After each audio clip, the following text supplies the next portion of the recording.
Welcome to Unexpected Points. I am your host, Kevin Cole.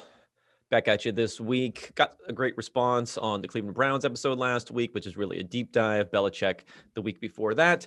This week, going to be a little bit more of a potpourri, you could say, episode. But there are going to be some big thematic issues, especially in the second half of the podcast, where I'm going to go into a way of looking at decision making where I think I have the correct paradigm to look through decision making now, especially from the coaching perspective, but also on the decision maker front office decisions that are going on. And the way I'm looking at it is not when we talk about loss aversion, we talk about risk aversion, being too conservative. It's going to something that's going to encompass that, but also encompass some mistakes that are made on the other side.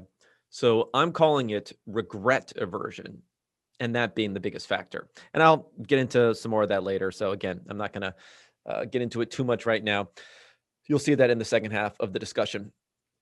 I'm going to start a little bit more topical today. So for those who may not have seen, Matthew Stafford is part of the discourse, the famous underrated, overrated discourse. I think it was Kyle Shanahan who called him underrated. We had a list from Bucky Brooks of the NFL saying he was the most underrated player in the NFL. Dan Orlovsky, who played with Matthew Stafford, has been dropping little nuggets about Stafford, about how underrated he is.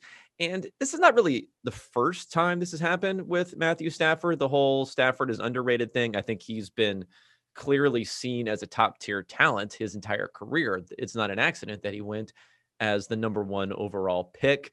He's able to make throws that very few quarterbacks can make as far as the quote unquote arm talent. In this case, really just flat out arm strength, but he can also throw off of different platforms with about as much velocity as anyone out there. So when you're looking at his tape, I could see how a coach looking at him or an observer or an analyst can see that he can do things that a lot of quarterbacks cannot do. So you combine that and then you say, in a lot of cases, I'm a head coach here. Let's say it's Sean McVay looking at training for him. Let's say it's Kyle Shanahan talking about him. I, as the head coach, you know what? I can scheme up some things. I can fix some little issues. I can help with the decision making a little bit as far as how he's able to do that. And I can mold all of that to really turn him into that elite quarterback, because the things that you can't coach, he can do already right out the box. The problem with that thing, of course, is that those things that you can coach into someone are maybe not as consistent as people think. And some of the decision-making things, Stafford's had a ton of different coaches throughout his career, and it hasn't worked out so well.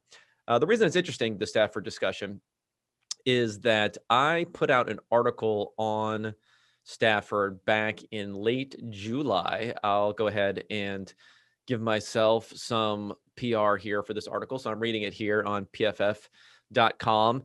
It says, what has the name? My name first, Cole. And then it says, buyer beware for teams banking on extraordinary quarterback play from Matthew Stafford. Now, this was an article that was written before the trade went down.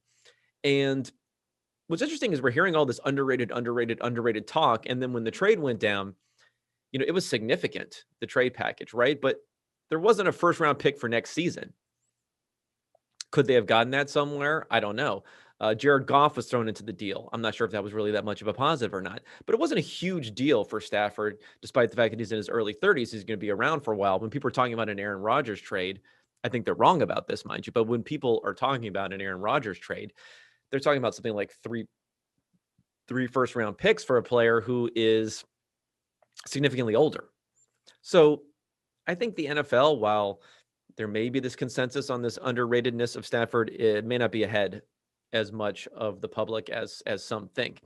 But we look at Stafford, there was a few different things that I pointed out to. So I'm going to look at the two main measures of quarterback play: your passing grade by PFF, your grading by PFF. This is how I look at things. Your grading by PFF and your expected points added per play on the other side.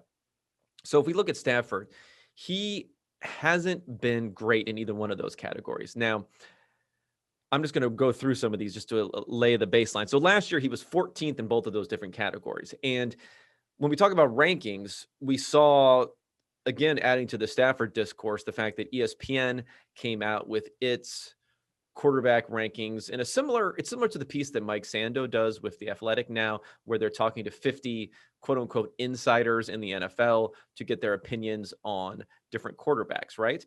So the insiders here have Matthew Stafford as being 6th in their rankings. Now, if we're looking at his, like I said, his rank in EPA and in grade throughout his career, he was 14th in both last year. He was 5th in both in 2019. And this was really his best season, 2019. I think some people may be going on that a little bit now. But there's also an important dimension to this season to remember is that he only played 8 games. He only had 323 plays that he was involved in, about half as many as in a lot of these seasons. So there's a high likelihood, knowing the type of quarterback and how he is ranked in the past in these categories, that he would have regressed over the second half of the season. And we see in 2020, he did move down into that 14 mid quarterback range. So now let's go before that. Let me see. Let's just go by EPA rank here. He was 21st, 14th, 8th, 15th, 15th, 16th, 14th, 5th. So 5th, this is the one of the year, 2011.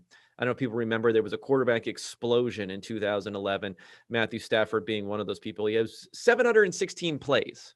He was involved in a ton of plays. He was a top fantasy guy. His grade, though, was only 16th, so not nearly as high. So if you look at it, he's only been a top 10 guy by EPA 3 times. One of those, the highest one, being in his shortened season. He's only been a top 10 graded guy 2 seasons, and one of those being the shortened season there. So we have a quarterback who's being ranked as 6th, who has only been into the top 10 in these categories a couple of times over an 11-year career. Now, I'm not counting 2010 because he barely played in his second season in the NFL. So a lot of projection here. Now, last year's rankings for ESPN, he was 10th, which is stretching a bit, but at least it makes some potential sense. Although what's weird to think about is, okay, how did Matthew Stafford get from 10th last season, right? Going into last season, after he was coming off of this performance where he was 5th in EPA, 5th in grading in a shortened season. How do you get from there, perform like an average quarterback, and then now jump from 10th up to 6th? So there are a couple of different factors that are in play there. Just from a pure rank ordering perspective, some of it is explained just by who is gone now.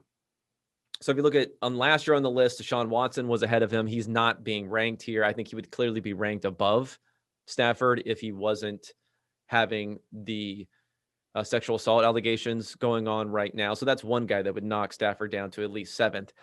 Drew Brees retired, so he's no longer on the list. He was ahead of him before. Carson Wentz, fell off the face of the earth, had such a trash season that there was no way that he was going to be also in the top 10. So that helps explain kind of 3 of the moves up that aren't necessarily like based on this strong opinion of how much better Stafford is going to be this year. But the 2 things that don't really make any sense to me is he jumped Dak Prescott and he jumped Lamar Jackson. But at the same time was passed by Josh Allen. So those are all the moving pieces that shows how he went up 4 spots in the season. And I think if you look deeper into Stafford, the problems that are beyond his EPA rankings, and this is what I detail in this article, is the support. So I think people are conflating a little bit how poor of a team the Detroit Lions were to explain how Stafford's performance has not lived up to the hype around him, and that the performance from a numbers basis hasn't been there. I agree that Detroit as a team has been really bad, but the thing is, it's kind of been more on the defensive side of the ball than anything else. If we're talking about support for Stafford, 6 times in the 10 seasons between 2011 and 2020, 6 times he had a pass block. The team had a pass blocking grade. The Lions had a pass blocking grade in the top 10. That's pretty good in a 32-team league, right? And it's hard to say that he didn't have support there. And then if you look at the receivers, I looked at every single drop back from Matthew Stafford, and then I looked to see which receivers were on the field for those same plays. And then I said the percentage of Stafford's dropbacks, how often was player X on the field? So Calvin Johnson was on the field for 49% of Stafford's career dropbacks. So we're talking about a Hall of Fame receiver, one of the best ever to do it, was there almost 50% of the time that Stafford's dropping back. Golden Tate, 42.5%. This is prime Golden Tate. This is Golden Tate of years ago, before he went to the Eagles and then had struggles there and then went to the Giants and wasn't quite the same player. This is really when he was in his prime, when he was playing with the Detroit Lions. He was there for a significant amount of time. Marvin Jones, almost 40% of the time. Maybe not a top-notch receiver, but hey, as a number 2 or a number 3 guy, excellent, right? After that, it goes down a bit. Brandon Pettigrew and Eric Ebron were about 30 and 24%. What's interesting about those guys is they're not great players, but they're both first-round tight ends. These are 2 tight ends that the Lions drafted in the first round to surround Matthew Stafford with talent. And then next, Kenny Golladay, 20% of his career snaps. So again, Golladay, a top-notch receiver, went to the Giants this year on a big contract. So Stafford really has lots and lots of top talent out there. And when we say that he's passed someone like Lamar Jackson, I looked up the same numbers for Lamar Jackson. And remember, Jackson in my analytical quarterback rankings was number 3, I believe. 2 or 3. I'd have to look that up, honestly. But anyway, he was right there at the top. A lot of people thought it was kind of high. But if you look at him and who has he had, right? While Matthew Stafford has had 50% of his snaps with Calvin Johnson, who leads the drop back percentage for Lamar Jackson? Well, number 1 is Willie Snead at about 65% of his dropbacks. Not quite Calvin Johnson, I would say there. Number 2 is Marquise Brown with about 65% of the snaps. Again, Marquise Brown, first wide receiver taken in 2019. So I'm not going to say he's bad, but I don't think he's really proven himself to be good. How much you want to put on Jackson, how much you want to put on Brown, I'm not sure. But again, we're discounting guys like Brandon Pettigrew and Eric Ebron for Matthew Stafford, where those were also first round guys. Mark Andrews, who's been good 64% of the time. And then next, Miles Boykin around 40% of the time, Nick Boyle 30% of the time, Hayden Hurst 20% of the time. And some of this has to do with how the formations work with the Ravens. They have a lot of tight ends. They have a lot of running backs. Seth Roberts 20% of the time, Gus Edwards 20% of the time, Dobbins, Ingram, and then very, very dusty Michael Crabtree at 15% of the time. I mean, that's bad. I have trouble imagining anyone else being worse than that. So from this underrated, overrated perspective, I'm going to say people putting Stafford into that underrated bucket, it just seems like how people get fooled by that over and over again. The narratives that you hear about the support he hasn't had doesn't make any sense. And now Lamar Jackson is kind of almost in this bucket where the average fan sees him as being overrated. I mean, this is the unanimous MVP a couple of years ago, right? Yet he, according to this ESPN quarterback ranking, this season was 8th. So behind Stafford, behind Dak, behind Josh Allen, behind Russell Wilson, Tom Brady, Aaron Rodgers, all those guys. I mean, it's understandable, but still, when you look at the rankings, they have the highest and lowest. So the highest ranking Lamar Jackson had from anyone, any of these 50, remember 50 different surveys, was number 5, was the highest that anyone had him after last season. Whereas last year he was number 6 overall and his highest ranking was 2nd. So he's really, really fallen off. And think about that receiver play that he's had around there. Now they have Rashad Bateman, they have Sammy Watkins, they have Tylan Wallace, who they drafted also in the 4th round. They have all those guys coming in there. I think it could be a very different situation for Lamar Jackson this year. So that's why I would put him in the true underrated category. Now, as far as underrated, overrated discourse, I want to talk about a big mistake most people make with this. And I'm going to head back. I know I got hit on this a little bit too much, but I'm going to hit back to a year ago, Russell Wilson. I called him slightly overrated in the offseason. I was getting pummeled, and a handful of weeks into the season, that was looking even worse. That was a situation where even if it was a solid bet to say that Wilson was slightly overrated going into the season, things moved the other way. The market moved against me severely the first few weeks. If this was a stock I was shorting, we would have come down to that old investing maxim that the market can stay irrational longer than you can stay solvent. I would have been broke because the market went completely irrational. And in fact, I want to talk about the irrationality of the market and viewing someone as under and overrated. So what happened was in mid-September, so a few weeks into the season last year, I put out a poll on Twitter where I asked, where is Russell Wilson's what's his ratedness? I called it. I'm making up that word, of course. So what was his ratedness amongst media and fans? Because Bill Belichick had said that he is underrated, severely underrated by the media and the fans, right? So the results came in, and 56% of people said he was underrated, according to the media and fans. About 40% said properly rated, and only 3.6% said overrated. Now, let's think about it. I'm asking fans and maybe some media people this question. So there almost becomes this like logical proof in it where if everyone thinks if the majority of people think a player is underrated, and then you take the balance, those people overwhelmingly think that player is properly rated, and no one thinks the player is overrated. Can that player actually be underrated? Is it possible to be underrated if everyone thinks you're underrated, essentially? And to put a little bit more proof on this, after Wilson's fall at the end of the season, and this is in December, I sent this out. So this is early December. So it doesn't even count the fall at the end of the season, and including a really poor playoff performance. I asked again, what's Russell Wilson's ratedness, right? And 70% of the people said properly rated. Only 16% said underrated versus 56 before. And 15%, up from 4%, said overrated. So this is the same player. His perception is way down from point A to point B, yet way more people think he's properly rated or overrated, and way fewer think he's underrated. Obviously, that cannot make any sense, right?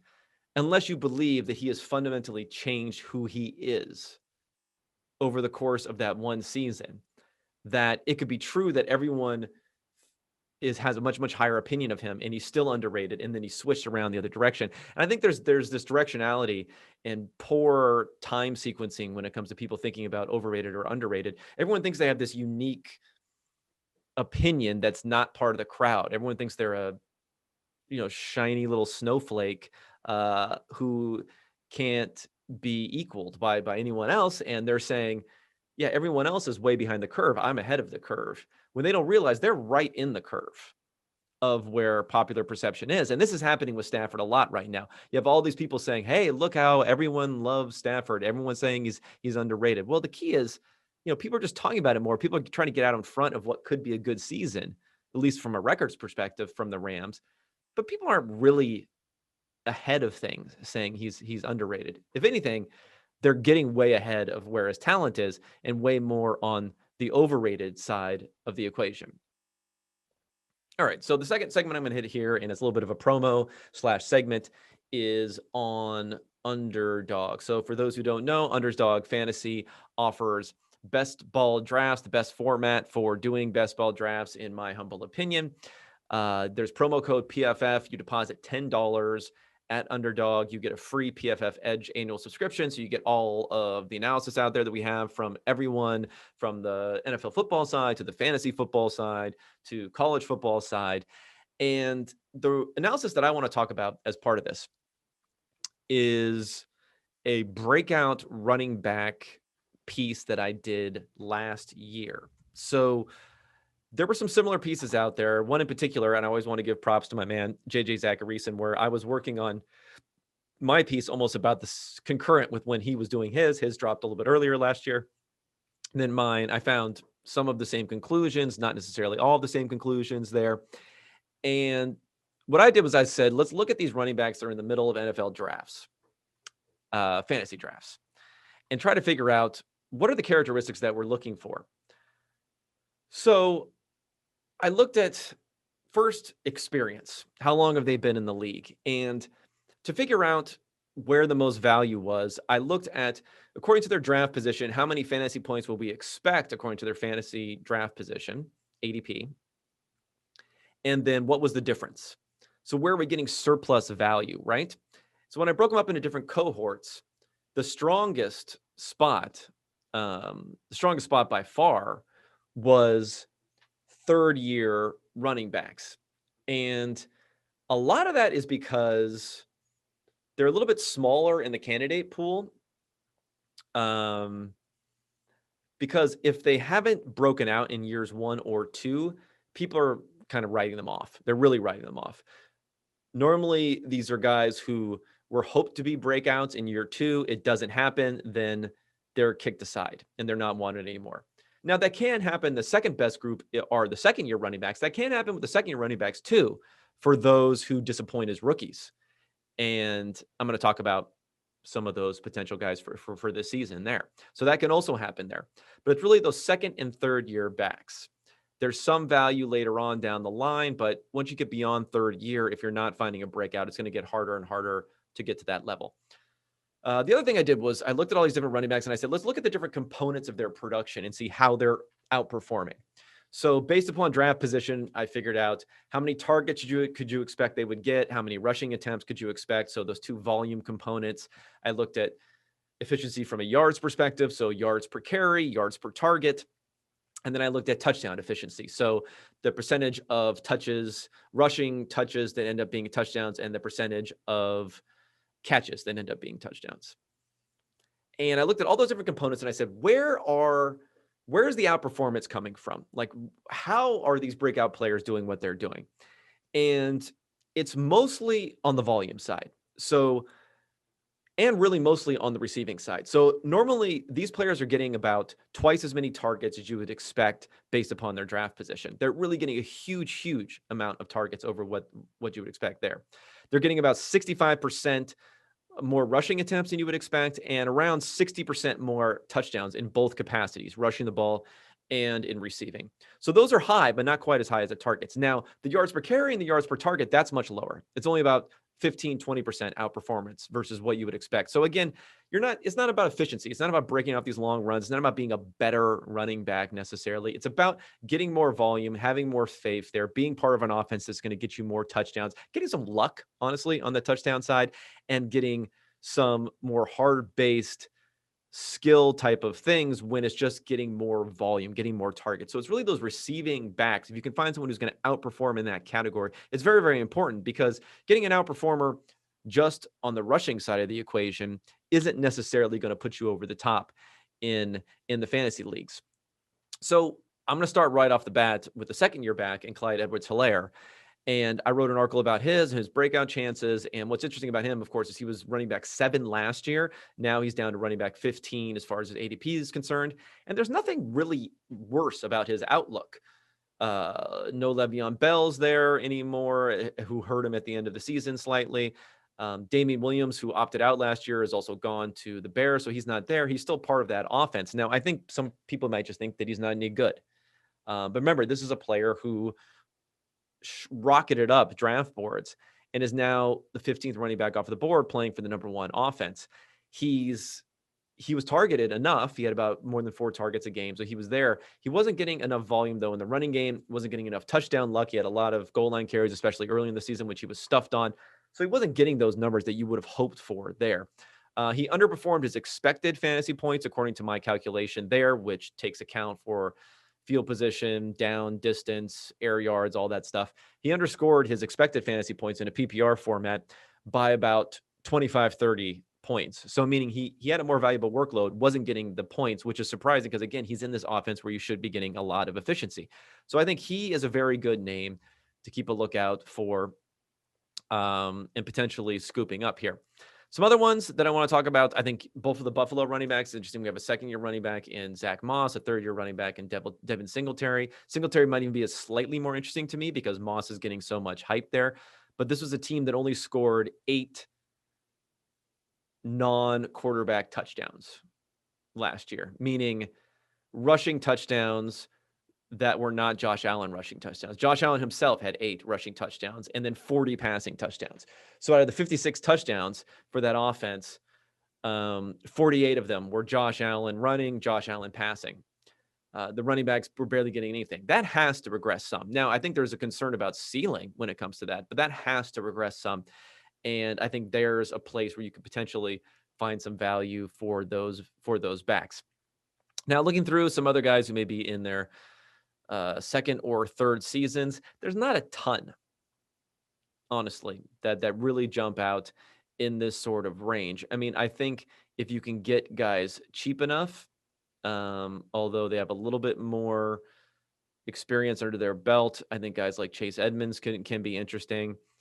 Josh Jacobs, maybe even potentially. Lots of people are off of him, but he's in the 20s now, which I think can make him a little bit of a pick. And then, Myles Gaskin. He's someone who people just don't believe in going into his third season at running back 28. So he's in that 26-28 range. He's another guy. Hey, it's not going to cost a lot to take a dart throw at him. And he's in that bucket where it's someone who can catch the ball. It's someone who's in that third year where he meets all of those different criteria to potentially have a big boom type of season. All right. So this is going to be the main segment here, the main part that I'm going to talk about. And I hinted at it before, and it's going to be about regret aversion. Now, this was triggered by listening to an interview, The Flying Coach, which is a Ringer podcast, where Sean McVay and Peter Schrager interviewed different people. They interviewed Kyle Shanahan. They asked him about a call that he regrets. Now, the call that he mentioned is a very famous play. It was in the Super Bowl against the New England Patriots. And I'll lay out the scene here just to make sure everyone knows what's going on. There were about 4.5 minutes to go. There was a long third down. Matt Ryan completed the sideline catch to Julio Jones. Everyone remembers it. It was right outside of the outstretched fingers of the defender. Julio had to almost double catch it because he barely caught it with his fingers, and then he secured it in. He toe tapped out of bounds. At that point, it's 1st and 10 on the 22-yard line. And like I said, there are about 5 minutes to go, something like that. On first down, the Falcons run the ball. What's interesting about this play call is that they actually run a toss play to the outside, which, you're risking a little bit more, not only potential for dropping the toss, but the further the play goes outside, the higher the holding penalty percentage traditionally in the NFL. So if you don't want to get knocked out of field goal range, maybe don't run a toss play. But anyway, they lose a yard on that play. So now it's 2nd and 11 from the 23-yard line. And this is the play that all the talk was about afterwards. And Shanahan talks about this, and he says that he regrets the play, but it sounds more like he regretted the play call than the fact that he did not run the ball again. But maybe people will interpret that a little bit differently than I have. Let me play the clip right here, and then you guys can make up for yourself what you think when he's talking about what happened there on his decision on 2nd 11 from the 23-yard line. We ran the ball, and it got to 2nd and 10. The last time I was down there, it was 2nd and 10. I ran the ball, and they stuffed us and got us to 3rd and 11. Yet we also had a holding call on it, and it knocked us back out of field goal range. So we threw it to Julio. He caught that. I ran it the next play, got to 2nd and 10, and I was like, I'm going right to Julio. And I called a play to totally go to Julio. Right when we snapped it, the coverage took it away. So it was the wrong call. Okay, so you see there he says it was the wrong call. The coverage took it away.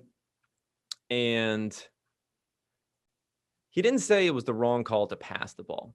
And then when the discussion goes on, it talked about how he was being aggressive. And McVay jumped in here and he said, hey, you guys are being aggressive just like Pete Carroll was being aggressive when they threw the ball with Russell Wilson and the pass was intercepted by Malcolm Butler, that famous play against the Patriots. You guys are being aggressive, and that's what you got to do. You got to be aggressive. Okay, really bad Sean McVay impersonation there.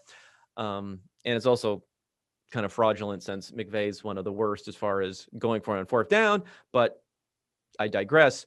I want to talk about the factors that what this triggered in me in the decision making, because the discussion became like, don't you want someone to be aggressive? And I even got into a little bit of a back and forth with our own Sam Monson on Twitter, where he said, hey, you guys are always criticizing, or everyone is always criticizing for coaches for not being aggressive enough. And then when they are aggressive, you're going to criticize them for saying they're being too aggressive, because I was saying that it was the wrong call and they should have ran the ball. So I think what this illustrated, though, is that a lot of the framing around these decisions and quote unquote analytics is a conflation of analytics means always do this one thing. And the one thing is traditionally what teams have been ignoring, like being more aggressive, like always passing the ball, things like that. That's what analytics means. When in reality, it's losing the ultimate end goal, which is winning and increasing win probability. That is the ultimate goal, right? So when you're conflating those two things, then you start to get in these situations where it's like aggression is always good. Going forward is always good. Passing the ball is always good. Now, people could say, well, there's like this risk aversion / loss aversion, and that's why coaches are always more conservative than what you think they should be. So I thought about that more and more, and I think it's really wrong to talk about loss aversion and talk about risk aversion so much. There's definitely a phenomenon of that losing something hurts more than gaining something, and that's why there's loss aversion. It's definitely a case that there is not a willingness to be risky, to put yourself out there, right? But what those things all come down to is really protecting yourself from feeling a certain way afterwards. And this is what people do more than what we can realize, because it's not true that coaches are always doing the more conservative thing, right? I can think of a couple of specific instances where coaches are too often doing the more aggressive thing. So they're not just always being conservative, right? Two potential instances that I can think of is that, well, they're not always doing it, but two things they're often doing it. You'll see coaches who will go for two with the tie, with down by one. If they score a touchdown and there's like a minute left or something like that, 45 seconds left, they'll want to go for two there and win the game. Try and win the game. The problem is if you do that with more than 20, 30 seconds left to go, you leave your opponent way too much time to get the ball back, and then they're going to be pedal to the metal trying to get a long field goal and then beat you rather than go to overtime. Another instance, we've seen this in some overtime games, that coaches will play really aggressively in overtime to not tie. Again, I don't want to tie. Like, I'd rather win. And I think it's because the real emotion that people are trying to avoid, the real thing people are trying to avoid, isn't the risk, isn't the loss, it's the regret. And in those situations where teams are being more aggressive, they're looking at it as a tie, and they realize, you know what, I'm going to, if I play conservatively here and we tie the game, I'm going to regret the what if, the what could have been, by not at least trying for that win. I'm going to regret that more than it's going to hurt when I go for it, I try to win, and we lose. Like, that's going to hurt also, but it's going to hurt more just to take the tie, or to take the situation that's most likely going to be a tie. The regret, you're avoiding the regret there. So you're making a worse decision in a lot of cases here, as far as getting a half win to your record if you're tied, rather than giving yourself a chance where it's going to skew the odds 50-50. It's going to skew it more towards winning or losing, but more so in the losing than the winning.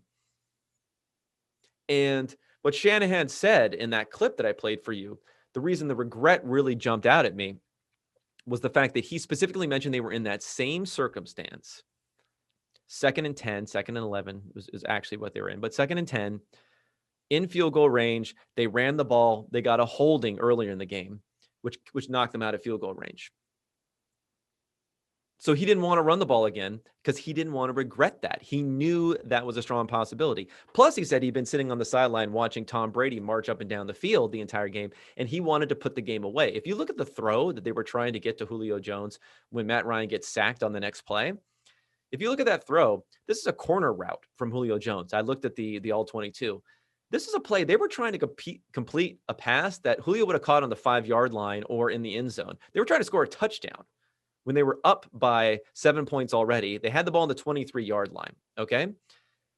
And a field goal effectively ends the game, really effectively ends the game. You don't need a touchdown. So it wasn't like they were just trying to get yardage to get a first down and bleed more clock before kicking the field goal. He was trying to end the game, which is really something you didn't need to do. But I think he really had that. He didn't want to have that regret because he saw what Tom Brady was doing on the other side. He knew what happened earlier when they didn't, where they ran the ball and they got the holding penalty. And he knew that he would have regretted it if he did not give Julio Jones another chance after he had just made this spectacular play.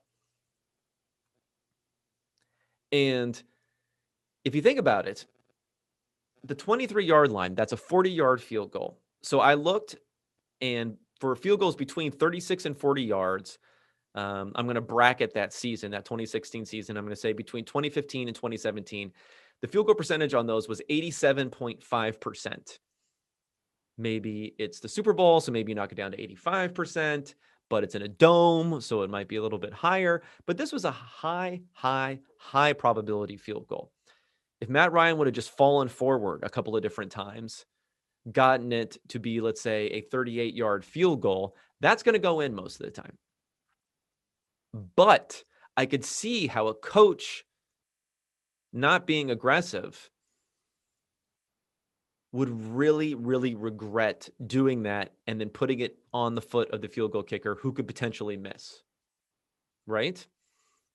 Again, regret is driving things, not loss aversion, not risk aversion. Shanahan did not want to regret letting the kicker decide things, and instead thought the aggressive move was the right move. And this goes beyond football. This, once you start to understand the regret aversion, I'm going to bring up a perfect analogy is a lot of stuff that goes on with investing. And for the young hip guys out there who are in, the crypto world, NFTs, those sort of things, a lot of the purchasing that was going on in those markets is based on this regret aversion, right? What you like, the fear of missing out. There are a lot of people that would say to themselves, I see people making money out of this. If I don't invest in it, I'm going to feel worse seeing it go up than I am if I invest in it. I'm part of this community and it's all going down together. I'm not going to regret it as much because there's so many other people who are part of it. So they're really trying to avoid that feeling of loss, of regret that's going to come there. And that's forcing them to be more aggressive. On the other end of the spectrum, we know that when people invest, they have a tendency to buy high and sell low. So they're getting hit on both sides of this regret. When the markets are skyrocketing, they realize they're going to regret it more if they don't get in and they miss even more gains. When the markets are falling, they realize, I'm going to regret it if I don't sell and this goes down to zero more than I'm going to regret selling, saving what money I have and it turning back up again. That's what's happening there. And again, to hit to this regret aversion when it comes to the NFL, a really strong example of when teams are not being aggressive enough. Not being conservative enough in a way, is not running the ball on 3rd and 4th and let's say 2-3 yards to go, not running the ball on 2-point conversions, those situations. Teams don't want to do that because they feel more powerless when you just hand the ball off to the running back. And that's a play where it's either going to get blown up or not. There's either chance or no chance of it working. Now, the statistical chance of it working may be higher than the statistical chance of a pass working, but at least on a pass play, you could say if the quarterback would have made the right read, put the ball in the right location, then it could have worked. Like any play could almost has a chance of working. So you're almost giving yourself always a chance. And I think there's more regret if you just hand off the ball and someone gets stuffed than there is regret if you roll out your quarterback and you hope to make a play in a situation like that. So again, you have the regret driving those feelings and how people are reacting in those situations. So now that we know that this regret aversion is what's driving a lot of poor decision making, the logical question is, how do we stop it? How do we mitigate it? I think it's important that decision makers know. Maybe they hear a speech like the speech that I'm giving here to talk about it. They're aware of it, but that's not enough. I don't think even the best decision makers, even when I'm talking about myself, when I know these things, I still always want to build into my process as many safeguards, as many guide rails as possible to help push me towards the right decision. Because I know that I'm a human being. Everyone's a human being. And especially in the moment, in these high leverage situations where you need to make the right decision right then and there, we're all human beings. We can't say that it's going to happen correctly just because we know we should be doing it. Even if Kyle Shanahan knew that it could be regret aversion that's causing him to want to pass the ball there based on what happened, you'd have to have an almost out of body experience in order to be able to know those things. So how can we help? How can we help coaches in those situations? How can we help GMs who feel like I need to draft this player because I'm really going to regret it if that player ends up being great because I know X about them, as opposed to just taking the right player at that particular moment, right? So let's talk about how do we do that? It's not easy, especially on the NFL level. And because one of the main ways to do it is you just take it out of the hands of the decision maker, or you lower their ability. You set up more automatic checks. Let me use the investing analogy again.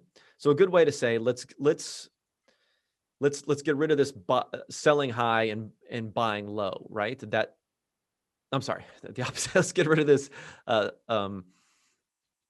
selling low and buying high, right? Let's get rid of that phenomenon that we don't want. So how are we going to do that? I mean, a lot of what people are paying for an investment advisor is honestly just to have someone there to convince you not to do the worst of your intuitions. That's a lot of it. They are separated. Okay. This is your money. This is not their money. They're professional. Now, they're going to want to act to save their own business, true. But in these sorts of things, they've seen the ups and downs before. They have that separation from the emotion tied to the investment more so. So they can more easily say, you know what, let's stay the course. This is why we're doing it. It's a long-term investment.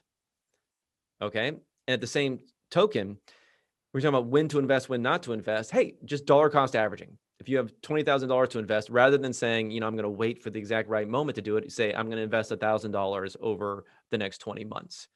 That's going to take out of the equation thinking about buying and selling. It's going to make sure I get into it. If the market goes down, I'll be buying more shares. If the market goes up, I'll be buying fewer. So less price risk exposure there.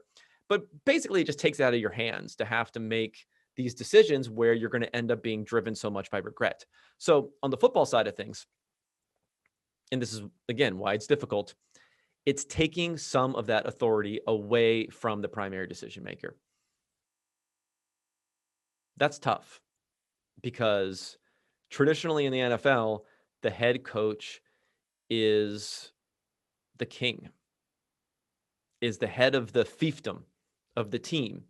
And when it comes to, fourth down decisions, other game management stuff, coaches don't even want to give up that stuff where they clearly can have someone else who's doing that sort of thing, right? Do you think offensive play callers are going to want to give up more control of what they're doing? Do you think coaches are going to want to give them more control on fourth downs? Probably not. But we have to nudge people in the right direction. So one, I would say you'd have to work on coaches for thinking, maybe the traditional way of doing things is not necessarily the best way of doing things, even if they're not going to believe it. And some coaches aren't going to want to take that job, but trust me, there are coaches you could probably get even to take that job if you can get them to buy in a little bit on it. You just may not get the top head coaching choice who's not going to believe that. So an easy flip is to say, we're going to use other means of default. So rather than the fourth down decision being, here's what the numbers are saying, here's what the interpretation of someone who really studies and understands this is saying, now you make the decision. We're going to say the default decision is what the numbers and the person who's an expert outside, who's not the coach again, is saying. That's the default. And the coach has a veto option, which will be highly scrutinized and shouldn't be exercised too often. And we're going to track when it's exercised, and we're going to talk about the feedback there. We're going to give a lot of feedback to coaches about when it's exercised. So again, it's like a little nudge there. Rather than saying you have the decision with this input, we're going to say the decision's already been made, and you, on rare occasion, can veto that decision. That's one way to lower regret, because the coach credibly, when things go wrong, won't say, oh, I really regret making that bad decision. They can share some of the responsibility to, hey, this is how the system works. It wasn't me as much. I knew that it wasn't a slam dunk to veto the decision. I think everyone believes that. I'm not going to regret not vetoing something when it's close, but I might regret going with the numbers where my gut's telling me it's slightly the other direction, right? When I'm the primary decision maker and 100% falls on me with this information. So the 100% is not going to fall on the coach anymore. What's going to fall on the coach is to make extraordinary decisions if they really believe it's outside the bounds of what the numbers are saying. So that's one way. Have the coach be a nudge rather than go through it. Another way is a committee approach. I think this works better probably in front office personnel decisions and things like that. But there could be more than one voter, more than a few voters who are deciding certain things, especially in these high leverage situations and these big play calls, is to say, let's not just leave it to one person. If you have 2 people, 3 people, you probably want to have an odd number of people or an even number of people with the head coach having the final say. Each one of those people is going to have less regret. They're more likely to say, you know what, let's do the right thing rather than the thing that I'm going to regret the most, because I'm not going to be the single person this is pinned on. Right? I'm not going to have that problem. I'll give you another quick example. It just came to mind. I was listening to the Bet the Process podcast. Anyone who doesn't, it's by Jeff Ma and Rufus Peabody. Rufus is a professional gambler. Jeff also does some gambling, but he's most famously known for being the principal character in Bringing Down the House, which is a book about card counting.